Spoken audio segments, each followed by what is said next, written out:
Últimamente un poco más he visto algunas historias de hombres sumamente inteligentes que se conocen como los genios, ¿verdad? Del siglo XIX o XVIII o del siglo XXI. Personas que en su coeficiente intelectual superan al promedio de nosotros y se conocen como genios. Estas personas, en muchos de sus casos, al principio fueron ignorados porque sabes que el hombre siempre mira lo que está fuera de, ¿verdad?, el cuerpo, la apariencia, la ropa, pero no mira lo que está dentro. Y mucha gente, muchos de estos genios, muchas de estas personas tan inteligentes, ¿verdad?, como Isaac Newton, como Alberto Einstein y muchos más que a veces no conocemos nosotros, no solo inventores, sino personas, matemáticos, filósofos, que realmente estaban en una mente, digámoslo así, intelectualmente superior. Estas personas lucharon mucho para que su conocimiento fuera compartido y el mundo fuera un mundo mejor. Y vemos en muchas de sus biografías y de sus historias que al principio tuvieron muchos percances, muchos obstáculos, porque no creían lo que estaban diciendo, porque era tan innovador, tan nuevo, tan revolucionario, que la gente no alcanza a comprender muchas veces lo nuevo, como decíamos el día miércoles, que a veces le tenemos miedo al cambio, miedo a lo nuevo.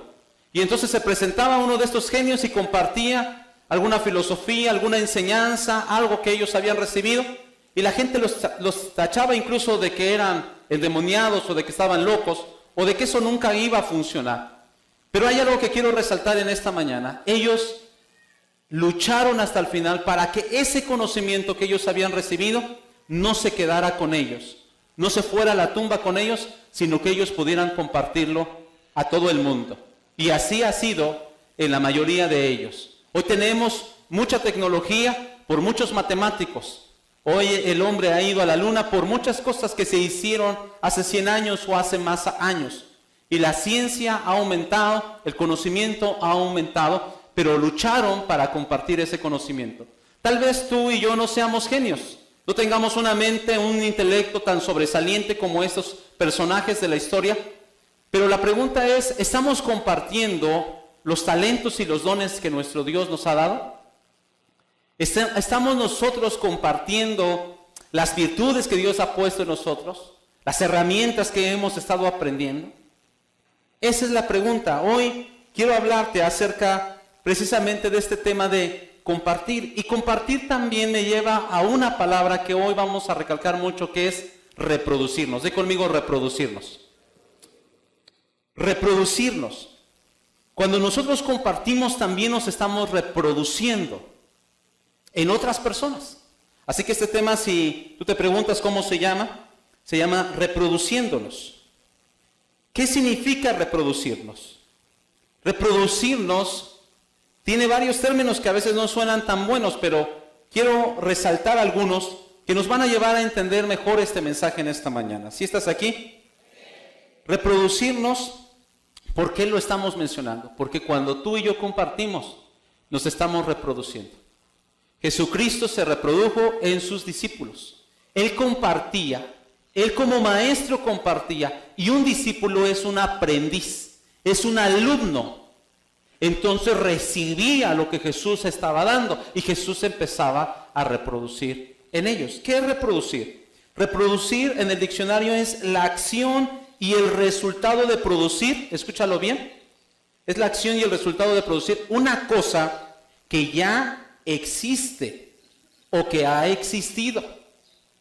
Cuando tú y yo nos reproducimos es de algo que ya es. ¿Sí me explico? Cuando nace algo nuevo es que no existía. Aunque te diré que dice la Biblia que ya todo está hecho. Nada más hay que descubrirlo, ¿verdad? Porque ya todo está hecho. Pero no vamos a entrar en ese detalle. Reproducirnos entonces es la acción y el resultado de producir una cosa que ya ha existido o existía. Significa volver a producir. Di conmigo fuerte, pero con todas tus fuerzas, volver. Y no vayas a empezar con tus cosas a cantar esa, ¿verdad? Y volver a tus brazos otra vez. pero dice volver a producir, volver a hacer, volver, se puede decir hasta empezar otra vez haciendo. Entonces vamos a producir otra vez. Cerraron la panadería, ya no se reproduce pan y entonces está cerrada, pero dice vamos a comenzar de nuevo, vamos a reproducir nuevamente ese pan tan rico que adelgaza a la gente, ¿verdad?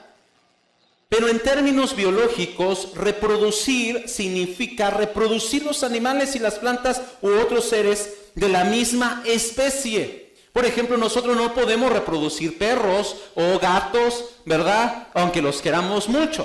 Aunque digamos que el perro es el mejor amigo del hombre, no podemos reproducir porque existe desafortunadamente el bestialismo, que es tener intimidad sexual con los animales, pero no se pueden reproducir seres humanos como nosotros de un animal. No podemos. Incluso un animal que no es de la misma especie, ¿verdad?, no puede reproducir. Por ejemplo, las mulas. Las mulas, ¿sí sabes de esa situación? Que las mulas no pueden ya reproducir porque no vienen de la misma especie. Dios en el inicio, en el Génesis, dijo que se iba a dar conforme al género. Entonces, te pongo un ejemplo muy sencillo. ¿Qué es reproducir? Lo que nosotros hacemos, tener hijos.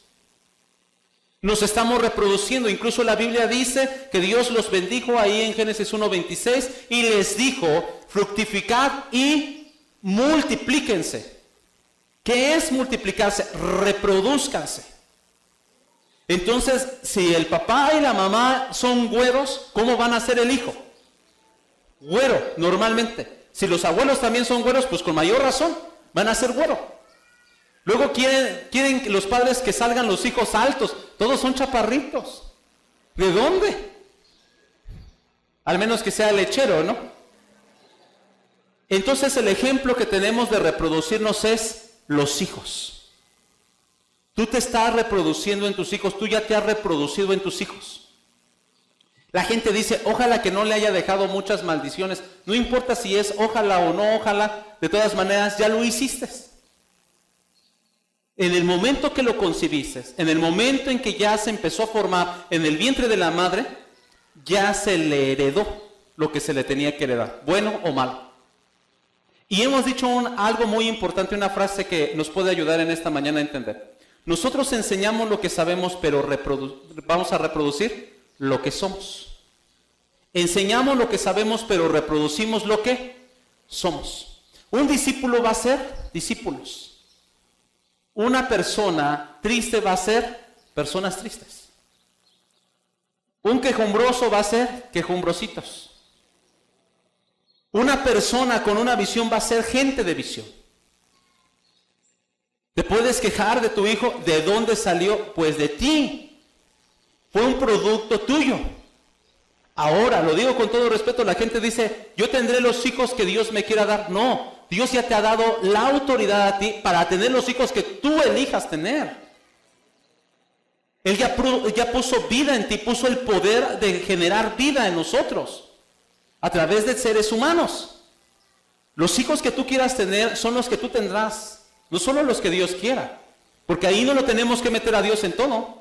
Este hombre que Dios me dio, quién sabe si Dios te lo dio, tú lo buscaste. Y acuérdate que tu mamá te dijo, no te vayas con él, y te quisiste ir.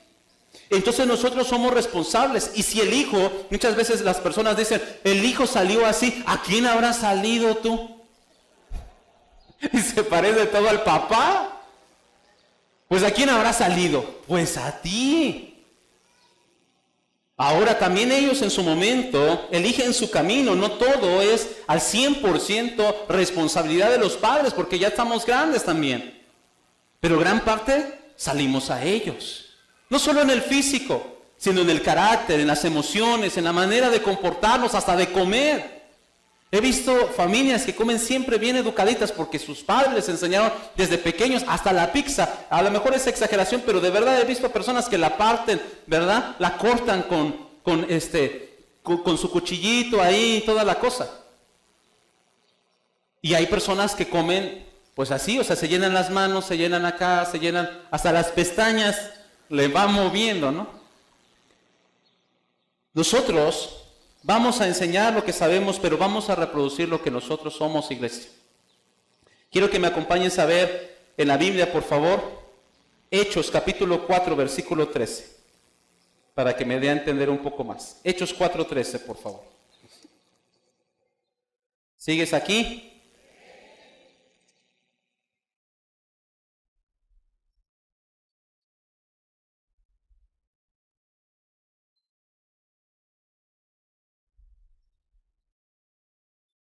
Hechos 4:13.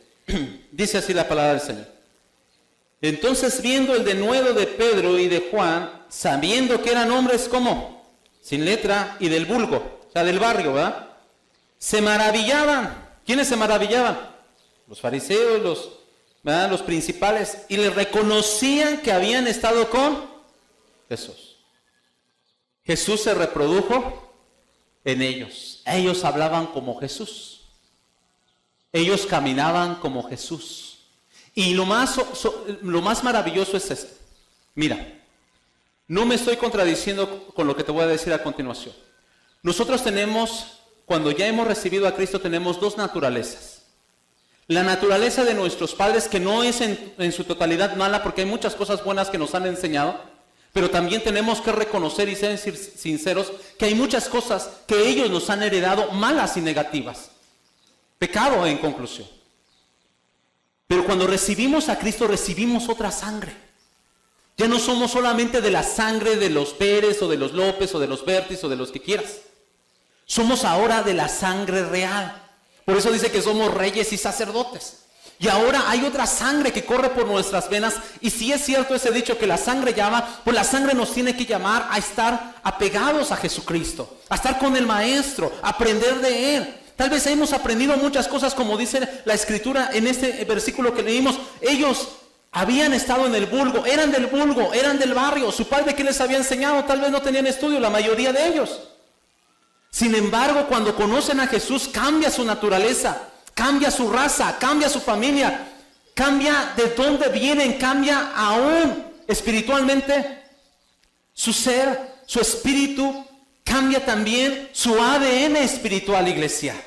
Entonces, quiero decirte esto, que muchos de nosotros podemos decir, tiene razón el pastor, yo por eso me comporto como me comporto, porque mi padre, yo soy producto de mi padre, yo soy producto incluso de mi abuelo, ¿cómo me parezco a él? Igual de parrandero, jugador, tomador y el aventurero, en otras palabras. Eso no es una justificación. Si ya has aceptado a Cristo, ahora tenemos que hablar como Cristo. Tenemos que pensar como Cristo. Tenemos que permitir que Cristo se reproduzca en nuestro corazón, en nuestro ser. Que la sangre de Jesucristo vaya limpiando cada área de nuestra vida, cada área aún de nuestra manera de pensar. ¿Cuántos decimos amén a eso? Entonces es importante que nosotros entendamos esto. ¿Qué es reproducirnos? Reproducirnos, la última definición que te quiero dar es hacer o decir una cosa ya hecha o dicha anteriormente. Di conmigo, hacer o decir una cosa que ya estaba hecha. Por ejemplo, reproduciré tus palabras exactamente como tú las dijiste. Nosotros tenemos que permitir que Cristo se reproduzca en nosotros, para que nosotros empecemos a reproducir a Jesucristo en otras personas. Ese es el mensaje esencial en esta mañana, iglesia. Reproducirnos no significa ser igual. Todos tenemos que entender que somos únicos, que tenemos una esencia como seres humanos individuales. Pero reproducirnos no es que la persona sea igual, sino es compartir. Compartir lo que Dios nos ha enseñado a nosotros. Compartir, ¿verdad? Como que tú puedes decir, como el amor, el perdón, la misericordia. Mi padre me enseñó a perdonar. Yo voy a reproducir el perdón. Yo me voy a reproducir lo que mi padre es. Mi padre es perdonador, mi padre es generoso, mi padre es paciente, mi padre pudo perdonar a mi madre a pesar de esa infidelidad. Entonces, cuando nosotros tomamos las actitudes de las personas en el lado positivo, en el lado de bendición, nosotros estamos siendo personas que nos estamos reproduciendo, ¿verdad? En esas actitudes. En conclusión, reproducirnos no es una copia barata de la persona. Tú eres igual que él. Porque recuerda que todos somos únicos y tenemos nosotros también que desarrollar nuestros propios talentos y nuestras propias virtudes. Pero reproducir no significa que aunque no vamos a ser igual, tenemos que tener la fe de que nuestras acciones se van a producir en las otras personas. No somos igual que Jesucristo exactamente, pero cuando amamos, Jesús se reproduce en nosotros. Cuando perdonamos, Jesús se reproduce en nosotros su perdón. Padre, perdónanos porque no saben lo que hacen. Cuando somos tentados por las tentaciones, pero decimos, estuve a punto de hacerlo, estuve a punto de volver a tomar, estuve a punto de hacer aquello, estuve a punto de pecar. Pero me acuerdo de las palabras de mi maestro, que él fue tentado por todo, pero nunca cometió pecado. Y me acuerdo de las palabras que dice la palabra en Pedro, ser santos como vuestro Padre Santo. Cuando tú y yo vencemos la tentación, Jesucristo se está reproduciendo en nosotros. Me acuerdo del Señor Jesús cuando lo atacaron y le dijeron, ¿verdad?, que era un demonio, el príncipe de los demonios, y aún así, Él se quedó callado. Tal vez a mí me han dicho mugroso, me han dicho pobre diablo, me han dicho un bueno para nada, pero hoy voy a reproducir lo que Jesús ya me ha enseñado, a tener humildad, a tener paz, a no pelear, a dejarle las cosas al Rey de Reyes y Señor de Señores, porque sabemos que no es nosotros tomar la venganza por nuestra propia mano, sino que dejarle a Él, dice la palabra de nuestro Dios. Cuando tú y yo actuamos como Jesús, Jesús se reproduce en nosotros. Quiero decirte esto, iglesia. ¿Qué huella estamos dejando en las personas? ¿Qué estamos compartiendo con la gente? Tú y yo podemos estar, no sé si te has dado cuenta que a veces estamos así como muy animados y otras veces estamos así como, y no es el frío, porque ahorita está muy bien el clima, ni frío ni calor tenemos. Pero a veces estamos animados, a veces no. Independientemente de eso, de que haya mucha efusividad, y muchos amenes y muchos aplausos, o no los haya, la gente no se va a fijar en eso cuando salgamos de este lugar. Alguien dijo que entramos aquí para amar a Dios y salimos de este lugar para amar a la gente. Yo quiero decirte esto, no sirve de nada la danza y que sudemos a chorros, y no es malo eso. Pero si allá afuera nos comportamos de una manera que estamos ofendiendo a Dios y que le estamos dando un mensaje a la gente, no sirve ir a la iglesia. Porque si salimos de aquí apasionados por Dios, pero allá no sabemos perdonar y miramos a la persona y todavía le echamos pleito y nos vengamos y somos vengativos y nos saludamos, entonces ¿de qué sirve lo que estamos haciendo nosotros? Jesús no quiere solamente amenes y efusividad. No quiere solamente brincos y saltos, quiere algo muy importante. Deja a Jesús que Él sea realmente tu vida. Deja a Jesús que Él sea no solo parte de tu vida, sino que Él sea tu vida, tu fundamento, que Él sea todo para ti. Que cada día seamos menos nosotros y más Jesús dentro de nuestro corazón. Si somos impacientes, no dices, pues es que ya salía, mis padres, todos son impacientes aquí. Aquí les va a terminar, por cierto, pastor.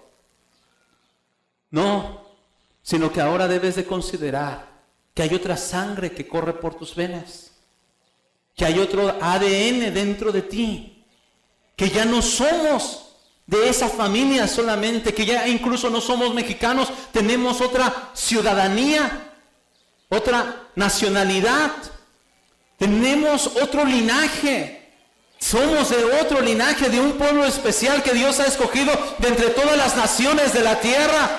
Y nos ha hecho un solo pueblo, reyes y sacerdotes, dice la palabra de Dios, para anunciar las virtudes de aquel que nos llamó de las tinieblas a su luz admirable. No hay justificación, dile al que está a tu lado, no hay justificación. Aunque vengas de la peor familia, Pedro venía del vulgo, pero ¿cómo aprendió a hablar? ¿Chale manto? No, ¿verdad? Y hoy les voy a predicar a ustedes, hermanos, ¿verdad? Y no con su chicle ahí. Pedro se veía inmediatamente que había estado con el maestro.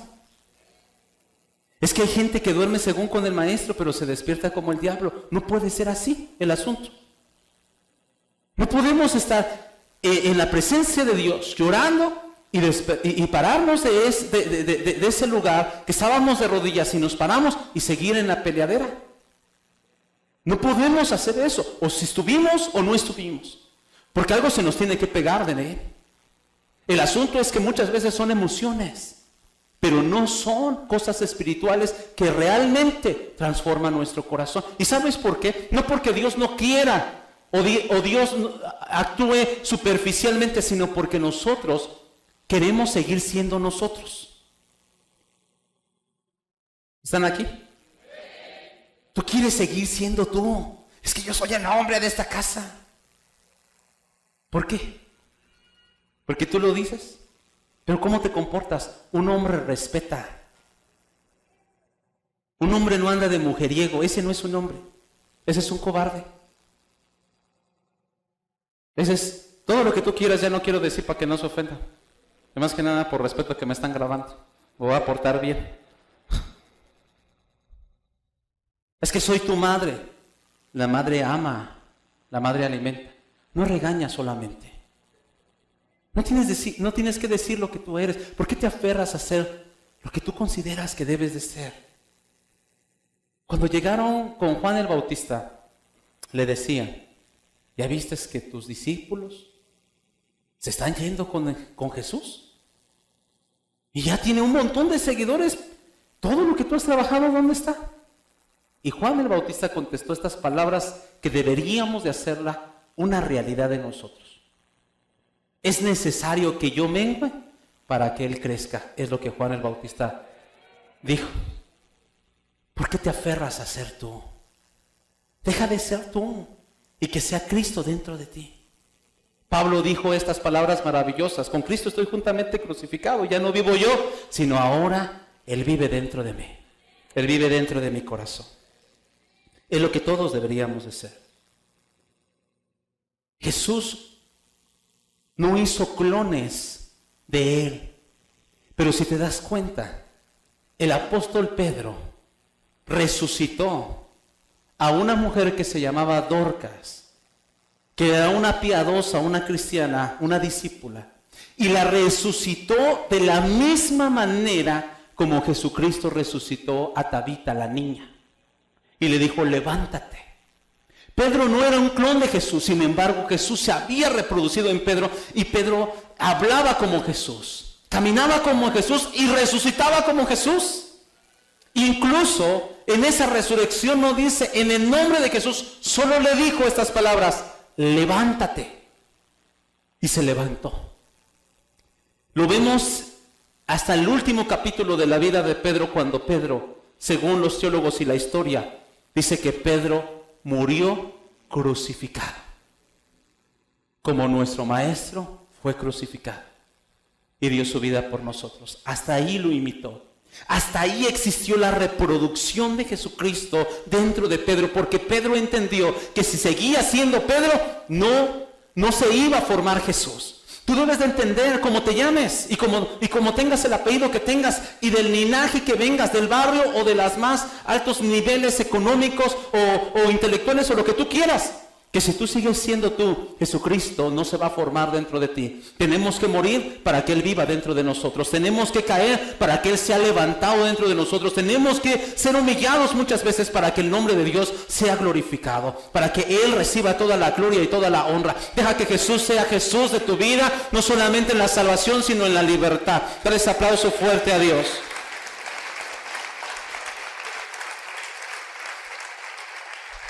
Quiero preguntarte esto, iglesia. ¿Qué huella estamos dejando? ¿Qué estamos dejando en los demás? ¿Qué estamos compartiendo con los demás, aunque no seamos genios? ¿Qué estamos nosotros sembrando en las demás personas? Porque sabes que nuestras palabras son semillas. Nuestras acciones son semillas que tarde que temprano darán fruto. Mira, si esa persona no conoce a Cristo, o no deja que Cristo trabaje, si tú le haces algo, tal vez no te lo va a cobrar en ese momento, pero después te lo cobrará. ¿Cuántas personas jóvenes, adultos y aún niños me han dicho a mí, y tú lo has escuchado? Esto no es nada nuevo. Su padre le pega a su madre, ellos son unos niños. El padre le pega incluso a ellos como niños. Y muchos de ellos dicen, solamente que crezca. Solamente que crezca. Y ese hombre, al cual dice ser mi padre, se va a ver conmigo. Y así pasa.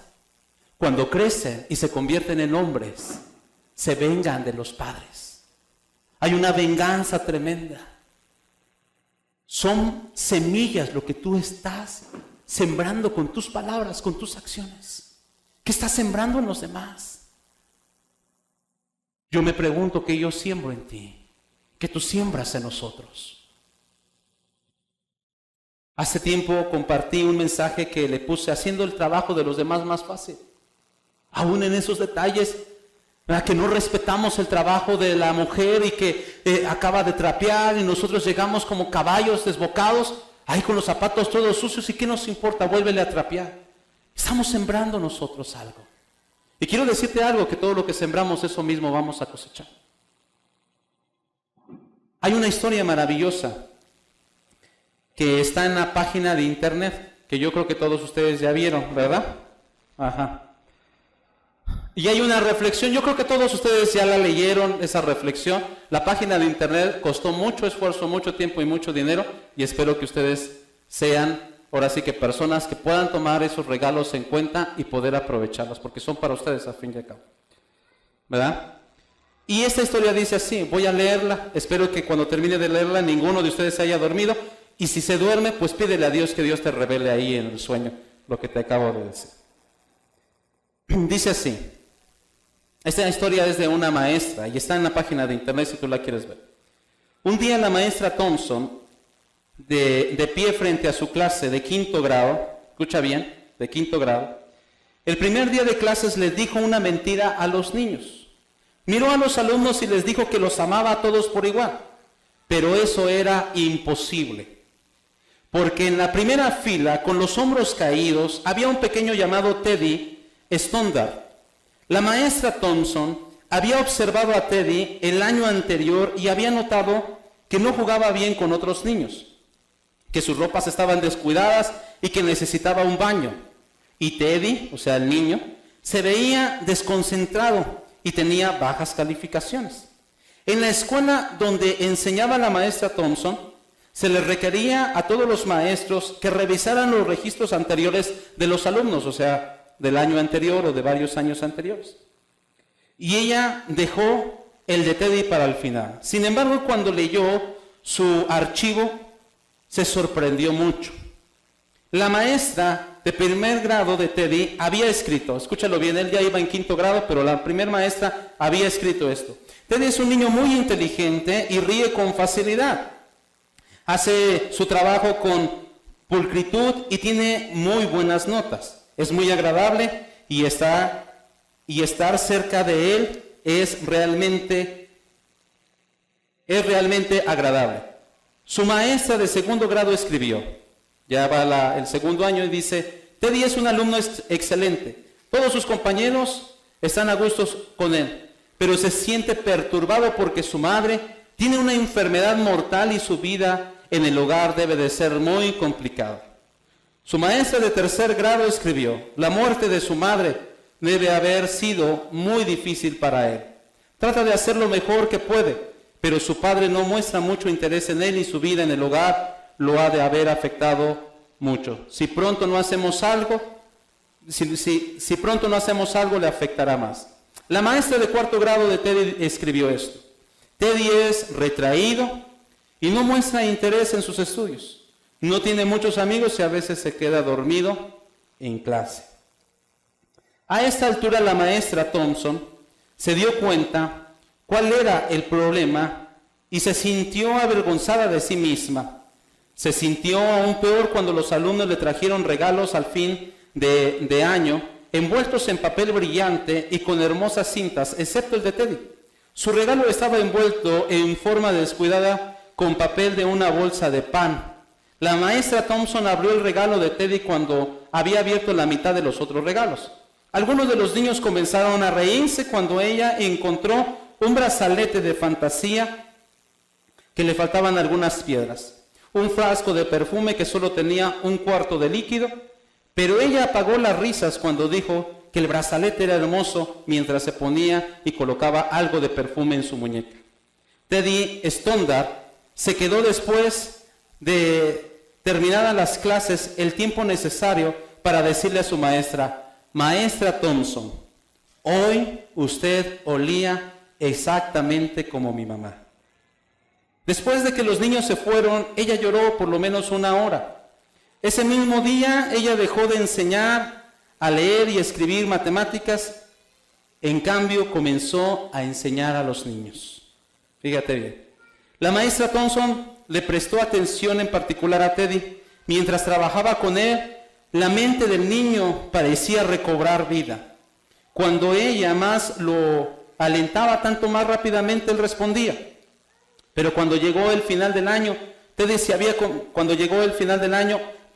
convertido en uno de los niños más destacados de la clase, y a pesar de su mentira de que la maestra amaba a todos por igual, Teddy se convirtió en uno de sus preferidos. Un año más tarde, ella encontró una nota de Teddy debajo de la puerta en la que decía que ella era todavía la mejor maestra que había tenido en su vida. Pasaron 6 años antes de que recibiera otra nota de Teddy, y le escribió y le dijo que había terminado la secundaria ocupando el segundo lugar de su clase y que ella era todavía la mejor maestra que él había tenido en toda su vida. 4 años después recibió otra carta en la que decía que aunque las cosas le habían resultado difíciles algunas veces, él había continuado estudiando y había perseverado, y muy pronto se graduaría de la universidad con los honores más altos. A él seguro, y a la maestra Thompson, que todavía decía que era la mejor maestra de toda su vida. La carta estaba firmada así: Teodoro F. Stoddard, doctor en medicina. La historia no termina aquí, porque hubo una carta adicional esa primavera. Teddy decía que había conocido a una muchacha y que se iba a casar. Le explicó que su padre había fallecido hacía unos 2 años atrás. Y él se preguntaba si la maestra Thompson estaría de acuerdo en sentarse en la boda en el lugar que por lo general se sienta la madre del novio en la iglesia. Por supuesto que la maestra Thompson lo hizo. Ella usó el brazalete al que le faltaban algunas piedras, que él se lo había regalado años anteriores, y se aseguró de usar el mismo perfume que Teddy recordaba que su madre había usado el último fin de año. Ellos se abrazaron. El doctor Stoddard le susurró, a Teddy, le susurró al oído a la maestra Thompson: muchas gracias, maestra Thompson, por creer en mí. Muchas gracias por hacerme sentir importante y mostrarme que puedo hacer una diferencia. Con lágrimas en los ojos, la maestra Thompson le susurró: Teddy, te has equivocado.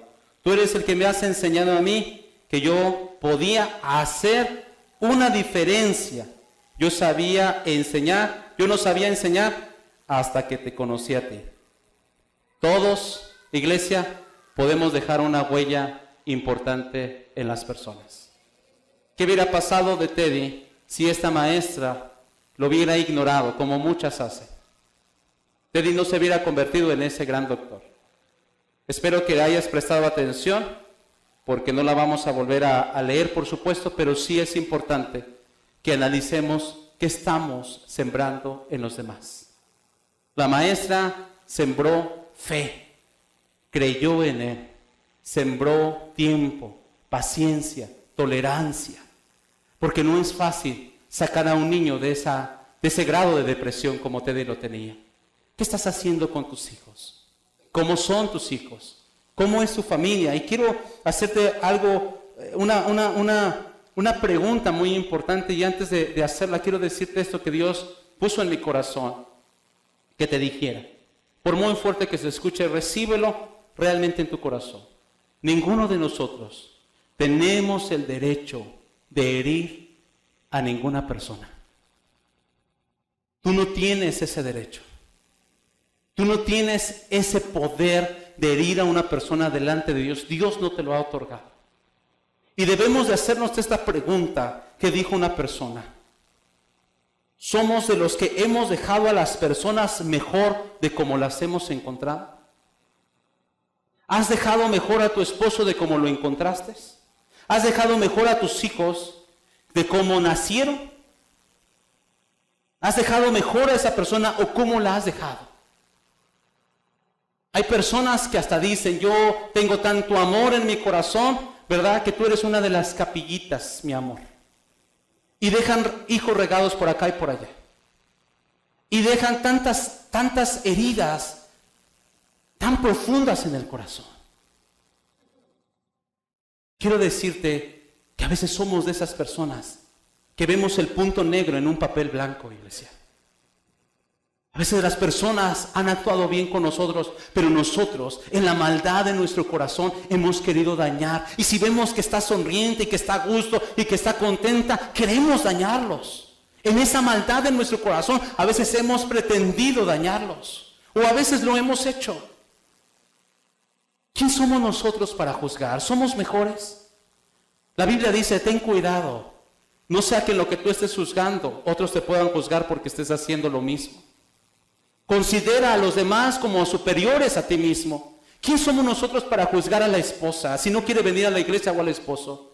¿Quién somos nosotros para decirle a esa persona todos sus errores como si fuéramos nosotros los más santos y los más puros? ¿Qué estás haciendo con los demás? ¿Qué huellas estás dejando en los demás?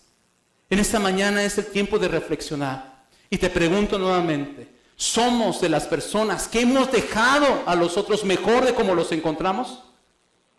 ¿Tu esposa tenía esa sonrisa cuando se casó contigo? ¿Tus hijos tenían el mismo brillo en sus ojos cuando nacieron como ahora? ¿Qué hemos hecho nosotros, iglesia?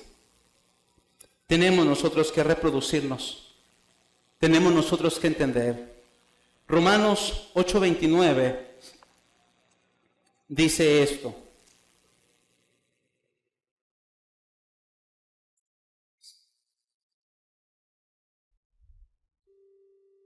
Porque a los que antes conoció también los predestinó para que fuésemos hechos conforme a ¿quién? A la imagen de su Hijo, para que Él sea el primogénito de entre muchos hermanos. Él es el original, Jesucristo. Él es el primero de entre todos los hermanos. ¿Entiendes eso? ¿A quién tenemos que parecernos? Si tú le sacas copia, la copia, después ya no vas a saber qué onda con eso. ¿Verdad? Si le sacas una copia, la copia. ¿A quién tenemos que imitar? A Jesucristo. Pero cuando hemos imitado a Jesucristo, tenemos que reproducirnos y dejar la huella de Jesucristo en la otra persona. Tal vez la persona puede decir en su orgullo, eres un tonto por perdonarme, pero tú sabes que dejaste la huella de Jesús. La huella del perdón en su corazón. Algunas personas dicen, ¿cómo no le dije sus verdades? Qué bueno que no lo hiciste, porque no eres nadie para hacerlo. Le hubiera dicho esto, le hubiera pegado, le hubiera hecho como él me hizo. No te arrepientas de haber hecho lo bueno. Dios detuvo tu mano, Dios detuvo tu boca, para que no seas como él, sino seas como Jesucristo. Para que seamos como Jesucristo, dije. Para que seamos como el Maestro. Dice Colosenses 1:27.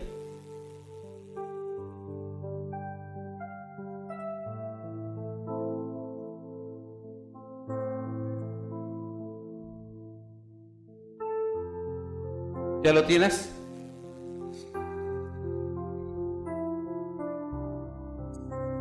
Dice, a quienes Dios quiso dar a conocer las riquezas de gloria de este ministerio entre los gentiles, que es Cristo en vosotros, la esperanza de gloria.